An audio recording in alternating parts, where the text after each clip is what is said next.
হৈ কিয়া ডাঙৰ কথা হ'ল যোৱা ৰাতি মাইকীজনী পলাই গুচি গ'ল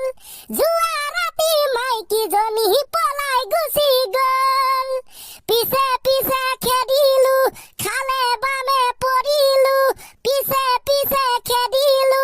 খালে বামে পৰিলো তথাপিতো মৰতিক মই লগে নেপালো হৈ কিয়া ডাঙৰ কথা হ'ল যোৱা ৰাতি মাইকীজনী পলাই গুচি গ'ল যোৱা ৰাতি মাইকীজনী পলাই গুচি গ'ল জয় বাবা বিশ্বকৰ্মা ঘূৰি আহা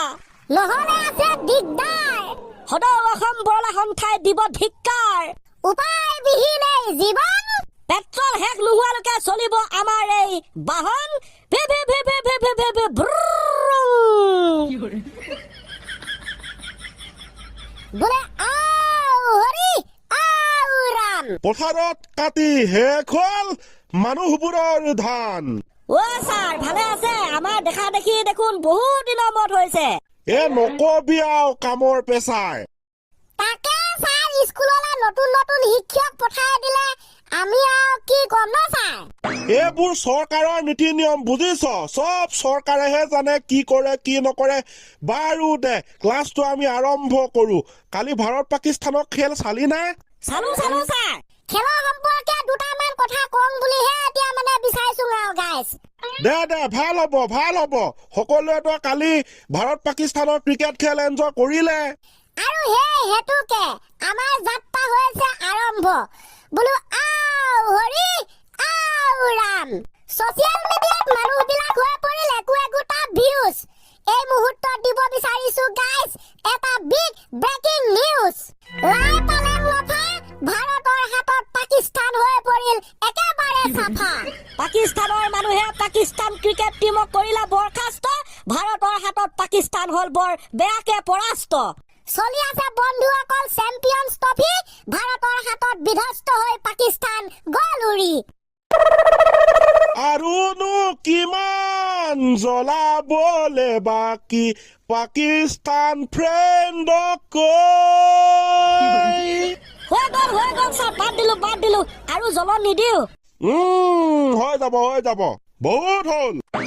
পিছে বন্ধুসকল আপোনালোকে খেল চাইছিলে নে যদি চাইছিলে কমেন্ট এটা কৰিব দেই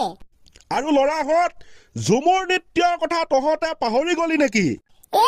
নেপা সেইটো পাহৰিম নে কিবা বাকী যি হ'লেও নহ'লে এইটো এটা ভাল খবৰ দেই গাইছ কথাতে কয় নহয় গাইছ অসম দেশৰ ভীষণ কথা আমাৰ মূল্যৱান সম্পদবোৰক এবাৰ আহি চাই যোৱা আচলতে এইবিলাক দেখোন ল'বলগীয়া লেখত বিহুৰ পাছতে এইবাৰ অসমৰ ঝুমুৰ নৃত্যই গঢ়িলে বিশ্ব ৰেকৰ্ড যদিও বা বহুত কোটি টকা খৰচ হৈছে এই ৰেকৰ্ড কৰিবলৈ যাওঁতে তথাপি কিন্তু এয়া এটা গৌৰৱৰ কথা এয়া আমাৰ স্বাভিমান এয়া আমাৰ গৌৰৱ এয়া আমাৰ ব্যক্তিত্ব এয়া আমাৰ পাৱাৰ ঠিক কথা কৈছে ছাৰ ভাল লাগিছে আৰু সকলোৱে ভাল পাইছে য়েছ বাৰু ক্ৰিকেট খেল গ'ল ঝুমুৰ নৃত্য গ'ল আমি আৰু আলোচনা কৰিম তাৰ পাছতে এতিয়া যিহেতু সোমাই গ'ল ফাগুনৰ সম্পৰ্কে তহঁতৰ মতামত কি কিবা এটা ফাগুন মানে ছাৰ কি হ'ব হে আৰু কিছুমান ভাল লগা দিন কিছুমান আকৌ বেয়া লগা দিন যেনেকৈ এই হৰা ফুলে ফাগুন আনে ঠিক তেনেকৈ আকৌ এই অসমলৈ হৰা চুলিয়ে কাঁহী বাতি আনে কিনো নকম ফাগুনৰ এই কথা সময় পায় যদি আপুনিও এবাৰ শুনি যোৱা আমি ৰেডি ফাগুনৰ বৰ্ণনা আমি আগতেও দিছো এতিয়াও দিও হেই ফাগুন মানে ফটা চুলিৰ বিননি ফাপৰে খোৱা ছালৰ ফৰফৰণি চকুৰ পিৰপিৰণি নাকৰ হৰহৰণি পেটৰ কলমলনি বিয়া খাই হাগনি শুকান কাহৰ চেকচেকনি মজিয়া হয় জাৰনি ফাৰ্নিচাৰত চামনি ঘৰ নহয় যেন হাবি বননি ফাগুনৰ বৰ্ণনা হয় নিচিনা লাগিছে না ছাৰ নহয় নিচিনা লাগিছে হোৱাটোতো গোটেইবোৰে হয় ৰাম কৃষ্ণ প্ৰভু নহয় না বন্ধুসকল এই ফাগুন মাহতে চুলিবিলাক ফাটিব ধৰে ছালবিলাক শুকাই যায় চকুবিলাক বতাহে পিপিয়নিৰ সৃষ্টি কৰে নাকত চৰ্দি লাগে হৰহৰণি অনুভৱ এই ফাগুন মাহ সোমোৱাৰ লগে লগে বিয়া কি খাব অলপ মছলা পোৱাৰ লগতে পেটৰ অৱস্থা বেয়া কৰে কলমলনিৰ সৃষ্টি হৈ যাব লাগে দুবাৰ তিনিবাৰ হাগিব শুকান কাহু হয় চেকচেকনি অনুভৱ এই ফাগুনতে মজিয়া হয় জাৰণি ফাৰ্নিচাৰত চামনিয়ে দেখা দিয়ে হাবি বন চাৰিওফালে গজি যেন ঘৰ নহয় হৈ পৰে বননি সেয়েহে এই অনুভৱবোৰ লিখিত হিচাপে প্ৰকাশ কৰিবলৈ আমাৰ সচেতন মহলাৰ কবিসকলে লিখিয়েই পেলালে বোলে ফাগুন তুমি বৰ দুষ্ট ফাগুন মানে তুমি ফটা চুলিৰ বিননি খাপৰা খোৱা ছালৰ ফৰফৰণি চকুৰ পিৰপিৰণি নাকৰ হৰহৰণি পেটৰ কলমলনি বিয়া খাই হাগনি শুকান কাহৰ চেকচেকনি মজিয়া হয় জাৰণি ফাৰ্নিচাৰত চামনি ঘৰ নহয় যেন হাবি বননি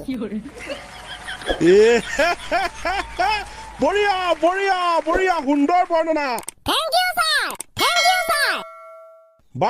বাৰু দে এইবাৰ কিবা স্পেচিয়েল আছে নে নাই স্পেচিয়েল চাক কি শুনিব সাঁথৰ শুনিব সাধু কথা শুনিব কাহিনী শুনিব কৌতুক শুনিব ডায়লগ শুনিব নে কি শুনিব আপুনি কৈ দিলে হ'ল ফটাফট উত্তৰ দিয়া দায়িত্ব আমাৰ কোৱাৰ দায়িত্ব আমাৰ ইমান ফাষ্ট নে পিতাহঁত বাৰু দে সাধু কথা আমি শুনিয়ে থাকোঁ কৌতুকো আমি শুনি থাকোঁ কিবা যদি আছে সাঁথৰকে কচোন এটা ওকে আচলতে গাইজ কি বুজিলে ক'ব দেই মানৰ নিচাতে হোটেল বুলি আদালতত দিলে ৰহিমে সোমাই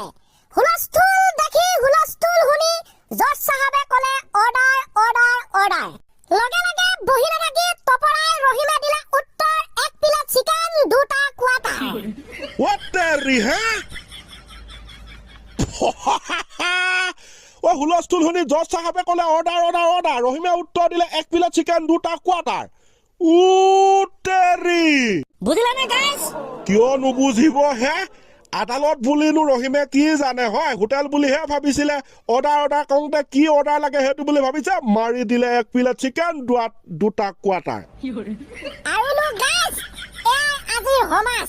লগতে ছাৰ আপুনি হৈছে এজন পিতৃৰ লগত জড়িত এটা আমি সাঁথৰ কম এতিয়া গাইজ আপোনালোকে উত্তৰ দিব যোনে জানে দেই এদিন এখন বাপেকে পুতেকক এটা উপহাৰ দিলে আৰু ক'লে ভোক লাগিলে খাই ল'বা পিয়াহ লাগিলে পানী খাবা আৰু যদি কেনেবাকে ঠাণ্ডা লাগে তেন্তে জ্বলাই ল'বা বস্তুটো লোৱা এতিয়া আপোনালোকে ক'ব লাগে সেই বস্তুবিধৰ নাম কি বস্তুবিধ কি হে ভোক লাগিলে খাই ল'বা পিয়াহ লাগিলে পানী খাই ল'বা ঠাণ্ডা লাগিলে জ্বলাই মেলি জুই ফুৱাই ল'বা ভাবিলে পাৰিব উত্তৰ দিবলে কিবা মইচোন গমেই পোৱা নাই হে কি বস্তু এটা 3টা কাম কৰে এইটো মানে কেনেকুৱা হ'ব ভোক লাগিলে খাই ল'বা পিয়াহ লাগিলে পানী খাবা আৰু ঠাণ্ডা লাগিলে জ্বলাই ল'বা পানী মানে নোৱাৰে যদি হ'ব হোমৱৰ্ক কাইলৈ জানিম উত্তৰ